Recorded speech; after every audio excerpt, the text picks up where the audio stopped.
Welcome back. Members of Parliament are not happy about the way Parliament is operating. That emerged during budget vote debate on Parliament in May, when members highlighted a range of problems at the institution. When it comes to voting on Parliament's budget last Tuesday, members had a final say why they supported, even with reservations, or rejected the budget for Parliament. The first declaration came from DA Chief Whip Amiston Watson, who said the budget failed the needs of Parliament to perform as it should. The Democratic Alliance will not be supporting the parliamentary budget on the grounds that it fails to capture what the institution needs in order to carry out its functions in the most effective manner possible and in order to improve its democratic service to the people of South Africa.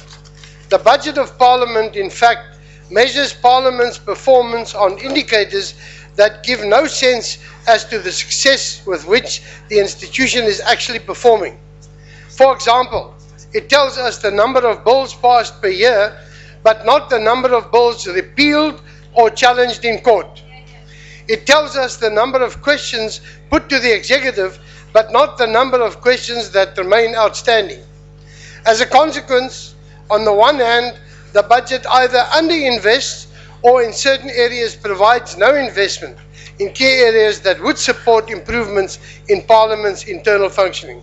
On the other hand, the budget overinvests in initiating and organizing events and programs external to Parliament's core constitutional mandate.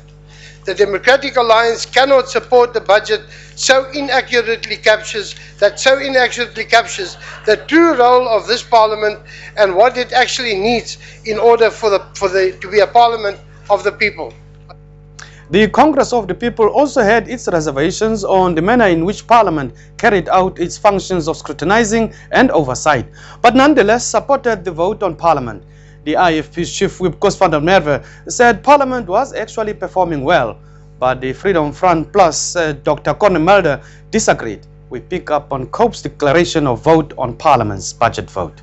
Whereas COPE supports vote 2 today, we again want to emphasize our concerns about what we believe to be serious shortcomings of our role as oversight authority and legislature in the national sphere of government. Firstly, we need to refocus on our primary responsibility as enshrined in the Constitution and cut out expensive, wasteful activities which have no impact on improving service delivery to the people. The Constitution, section 42(3), states the primary role of Parliament abundantly clear, namely 1, to elect the President, 2, to provide a national forum for consideration of issues, 3, to pass legislation, and 4, to scrutinize and oversee executive action. And I emphasize scrutinize, Deputy Speaker. Section 55(1) reinforces Parliament's role to keep the executive accountable. That is, that it must, the word must is used, to ensure that all executive organs of state are accountable to it and to maintain oversight over the exercise of national executive authority, including the implementation of legislation. Deputy Speaker, COPE believes we cannot fulfill our constitutional role effectively without adequate legal advisors. In fact, a legal advisor is assigned to each committee of Parliament. If it means reprioritizing the budget, let us do that. Let us make Parliament accessible, but cut away wasteful expenditure on expensive PR exercises. Secondly, we have to heed the concern raised by Honourable Vincent Smith of the ANC when he questioned the fact that the executive, the very institution that Parliament has to scrutinize and oversee, determines the budget allocation to Parliament. The fact that there are about 500 questions from ministers that have not been answered. But secondly, there was criticism that the laws we make are being thrown back because we make bad laws. But I just want to say that there was only one law that was overruled by the Cape High Court. But in the meanwhile, from 2010 to now, we have passed 60 bills. The President has ascended to 57 of them. So to have one mistake out of 57, I don't think it's that bad. And I think that we tend to overkill and over-criticize Parliament I think Parliament is doing well, and I think we should all help to make a bigger success of Parliament. No, Parliament is not doing well, as the IFP thinks. I said in my speech that Parliament has become dull and irrelevant, and I stick to what I've said.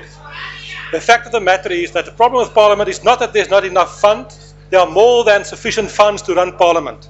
It's not that we do not have sufficient and very well equipped officials in Parliament. We've got the best. But Parliament is not doing what it's supposed to do, and the problem for this lies with the ruling party that sits over there. That's the reason why Parliament is not functioning. One of the functions of Parliament is to discuss issues of importance in this country.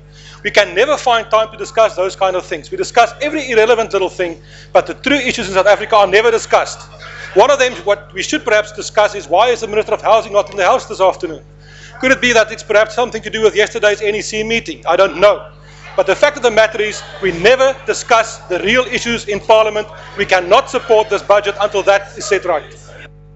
ANC Chief Whip Dr. Matole Motshekga said it was a matter of fact that opposition parties had failed Parliament by not raising issues at the specific forums. The ANC rises in support of the budget vote number 2 on Parliament.